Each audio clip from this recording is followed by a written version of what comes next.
اور ثقیف تازہ دم تھے، لیکن مسلمانوں کو اپنے قریب اپنے رسول اللہ صلی اللہ علیہ وآلہ وسلم کی موجودگی اور للکار نیا حوصلہ دے رہی تھی۔ مسلمانوں کی تلواروں اور برچھیوں کی ضربوں میں جو قہر اور غضب تھا اور ان کے نعروں اور للکار میں جو گرج اور کڑک تھی، اس نے ثقیف پر دہشت طاری کر دی۔ ثقیف کے لڑاکے جو عرب میں خاص مشہور تھے، تیزی سے پیچھے ہٹنے لگے اور پیچھے ان کے اونٹ اور گھوڑوں نے بھگدڑ مچا دی۔ اس سے دشمن میں وہی کیفیت پیدا ہو گئی جو گھاٹی میں صبح کے وقت مسلمانوں میں پیدا ہو گئی تھی۔ ہوازن بڑی بری حالت میں پیچھے کو بھاگے تھے۔ اب ثقیف بھی پسپا ہوئے تو ان کے اتحادی قبائل کے حوصلے لڑے بغیر ہی ٹوٹ پھوٹ گئے۔ وہ افراتفری میں بھاگ اٹھے۔ مالک بن عوف تنگ راستے سے دور پیچھے ہوازن کے بھاگے ہوئے دستوں کو یکجا کر رہا تھا۔ اس کا انداز بتا رہا تھا کہ وہ جارحانہ کارروائی سے منہ موڑ چکا ہے اور اپنے دستوں کو دفاعی دیوار کے طور پر ترتیب دے رہا ہے۔ رسول اللہ صلی اللہ علیہ وآلہ وسلم نے یہ ترتیب دیکھی تو آپ صلی اللہ علیہ وسلم اپنے لشکر کی طرف پلٹے۔ آپ نے دیکھا کہ جو مجاہدین صبح کے وقت بھاگ گئے تھے وہ سب واپس آ گئے ہیں۔ حضور صلی اللہ علیہ وسلم نے حکم دیا کہ گھڑ سواروں کو آگے لے آؤ۔ ذرا سی دیر میں سوار پیادوں سے الگ ہو گئے۔ آپ نے سواروں کو ایک خاص ترتیب میں کر کے حکم دیا کہ ہوازن کو سنبھلنے اور منظم ہونے کا موقع نہ دو اور برق رفتار حملے کرو۔ ان سواروں میں بنو سلیم کے وہ سوار بھی شامل تھے جن پر سب سے پہلے تیروں کی بوچھاڑیں آئی تھیں اور مسلمانوں کی جمعیت پارا پارا ہو گئی تھی، لیکن بنو سلیم کا کمانڈر ان کے ساتھ نہیں تھا اور وہ تھے خالد بن ولید رضی اللہ عنہ، جو ابھی تک کہیں بے ہوش پڑے تھے۔ رسول اکرم صلی اللہ علیہ وآلہ وسلم نے اس سوار دستے کی قیادت زبیر بن عوام کے سپرد کی اور انہیں حکم دیا کہ آگے جو درہ ہے اس پر مالک بن عوف قبضہ کیے بیٹھا ہے، اسے درے سے بے دخل کر دو۔ رسول کریم صلی اللہ علیہ وسلم نے جنگ کی کمان اپنے دستے مبارک میں لے لی۔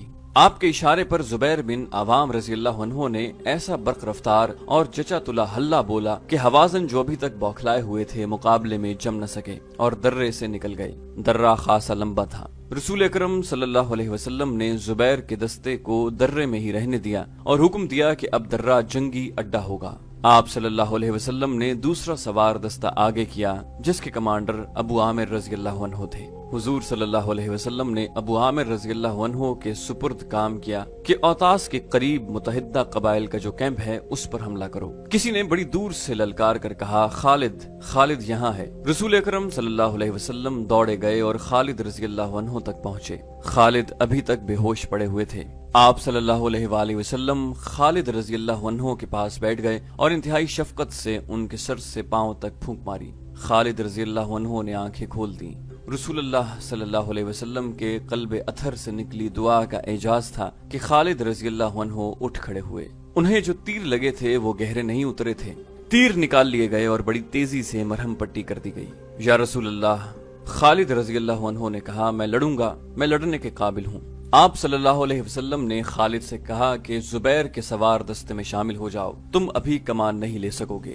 خالد رضی اللہ عنہ ایک گھوڑے پر سوار ہو گئے۔ ان کے کپڑے خون سے لال تھے۔ انہوں نے گھوڑے کو ایڑ لگائی اور زبیر رضی اللہ عنہ کے سوار دستے میں شامل ہو گئے۔ انہوں نے زبیر سے پوچھا، کیا حکم ہے؟ زبیر نے انہیں بتایا کہ ہوازن کے قبیلہ گاہ پر حملہ کرنا ہے جو اوتاس کے قریب ہے، لیکن یہ حملہ ابو عامر کریں گے۔ اوتاس وہاں سے کچھ دور تھا۔ مالک بن عوف نے ہوازن دستے کو وہاں تک ہٹا لیا اور اپنی خیمہ گاہ کے ارد گرد پھیلا دیا تھا۔ یہ دفاعی حصار تھا جس کے ہوازن کے کیمپ کے گرد ضرورت تھی، اس لیے کہ وہاں وہ ہزاروں عورتیں، بچے اور مویشی تھے جنہیں قبیلہ ہوازن کے سپاہی اپنے ساتھ لائے تھے۔ مالک بن عوف نے تو یہ سوچا تھا کہ ہوازن اپنی عورتوں اور بچوں کو اپنے ساتھ دیکھ کر زیادہ غیرت مندی اور بے جگری سے لڑیں گے، مگر اب یہ صورت پیدا ہو گئی تھی کہ درید بن السمہ مالک بن عوف کو برا بھلا کہہ رہا تھا کہ اس کے منع کرنے کے باوجود مالک عورتوں کو ساتھ لے آیا تھا۔ ان کے لیے اب اپنے اہل و عیال اور مویشیوں کو مسلمانوں سے بچانا محال دکھائی دے رہا تھا۔ ابو عامر رضی اللہ عنہ کا سوار دستہ اوتاس کے قریب تھا۔ قریب گئے تو ہوازن نے جم کر مقابلہ کیا۔ اب وہ جنگ جیتنے کے لیے یا مسلمانوں کو تہس نہس کر کے مکہ پر قبضہ کرنے کے لیے نہیں، بلکہ مسلمانوں سے اپنے اہل و عیال اور مویشیوں کو بچانے کے لیے لڑ رہے تھے۔ یہ بھی دست بدست مارکا تھا جس میں جنگی چالوں کے نہیں، ذاتی شجاعت کے مظاہرے ہو رہے تھے۔ سوار اور پیادے لڑتے ہوئے وادی میں پھیلتے جا رہے تھے۔ ابو عامر رضی اللہ عنہ نے دشمن کے 9 سواروں کو ہلاک کر دیا، مگر 10ویں ہوازن کو للکارا تو اس کے ہاتھوں خود شہید ہو گئے۔ رسول اکرم صلی اللہ علیہ وسلم نے پہلے ہی ان کا جانشین مقرر کر دیا تھا۔ وہ تھے ان کے چچا زاد بھائی ابو موسیٰ رضی اللہ عنہ۔ انہوں نے فوراً کمان سنبھال لی اور اپنے سواروں کو للکارنے لگے۔ ہوازن زخمی ہو کر گر رہے تھے، صاف نظر آ رہا تھا کہ ان کے پاؤں اکھڑ رہے ہیں۔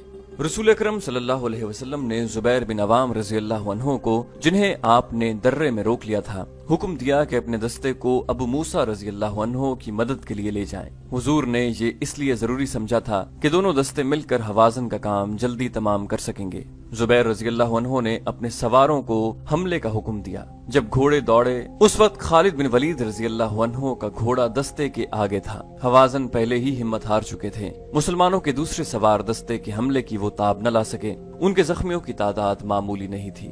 وہ اپنی عورتوں اور بچوں کو چھوڑ کر بھاگ نکلے۔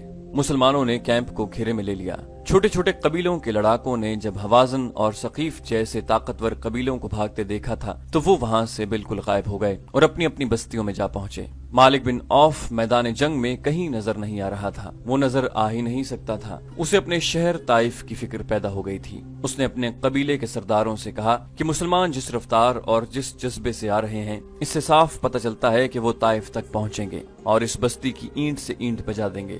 خطرے کے پیش نظر اس نے قبیلہ ثقیف کے تمام دستوں کو لڑائی سے نکالا اور طائف جا دم لیا۔ پیچھے حنین کی وادی میں کیفیت یہ تھی کہ ہوازن کی عورتیں اور بچے چیخ پکار رہے تھے۔ تمام وسیع و عریض وادی مجاہدین اسلام کی تحویل میں تھی۔ مکہ کے جو غیر فوجی مجاہدین کے ساتھ آئے تھے وہ زخمی مجاہدین کو اٹھا رہے تھے۔ دشمن کے زخمی کرراہ رہے تھے، مر رہے تھے۔ مرنے والوں میں بوڑھا درید بن السما بھی تھا۔ وہ لڑتا ہوا مارا گیا تھا۔ مسلمانوں کو دشمن کے زخمیوں اور قیدیوں سے جو ہتھیار اور گھوڑے ملے، ان کے علاوہ 6000 عورتیں اور بچے، 24000 اونٹ، 40000 بکریاں اور بے شمار چاندی ہاتھ لگی۔ مسلمانوں نے جنگ جیت لی تھی، لیکن رسول اللہ صلی اللہ علیہ وسلم نے فیصلہ کیا کہ مالک بن عوف کو مہلت نہیں دی جائے گی کہ وہ سستا سکے اور اپنی فوج کو منظم کر سکے۔ آپ نے دراصل سانپ کا سر کچلنے کا فیصلہ کر لیا تھا۔ آپ صلی اللہ علیہ وآلہ وسلم کے حکم سے مال غنیمت آئی ہوئی عورتیں، بچوں، مویشیوں اور دیگر مال کو ایک دستے کے ساتھ جرانہ بھیج دیا گیا تھا۔ اگلے حکم تک انہیں جرانہ میں ہی رہنا تھا۔ دوسرے دن رسول اکرم صلی اللہ علیہ وسلم کے حکم سے اسلامی فوج طائف کی طرف پیش قدمی کر گئی، جہاں بڑی خونریز جنگ کی توقع تھی۔ مارکہ حنین کا ذکر قرآن حکیم میں سورہ توبہ میں آیا ہے۔ بعض صحابہ کرام رضی اللہ عنہ نے مارکہ شروع ہونے سے پہلے کہا تھا کہ ہمیں کون شکست دے سکتا ہے، اتنی بڑی طاقت کا مقابلہ کون کر سکتا ہے۔ سورہ توبہ میں آیا ہے، اللہ نے بہت سے موقعوں پر تمہاری مدد کی اور حنین کے دن بھی جب تم کو اپنی کثرت پر ناز تھا، حالانکہ وہ تمہارے کچھ کام نہ آئی، اور زمین باوجود اپنی وسعت کے تم پر تنگ ہو گئی اور تم پیٹھ پھیر کر بھاگے۔ پھر اللہ نے اپنے رسول اور مسلمانوں پر تسلی نازل کی اور وہ فوجیں اتاری جن کو تم نے نہیں دیکھا، اور کافروں کو سزا دی، اور کافروں کا بدلہ یہی ہے۔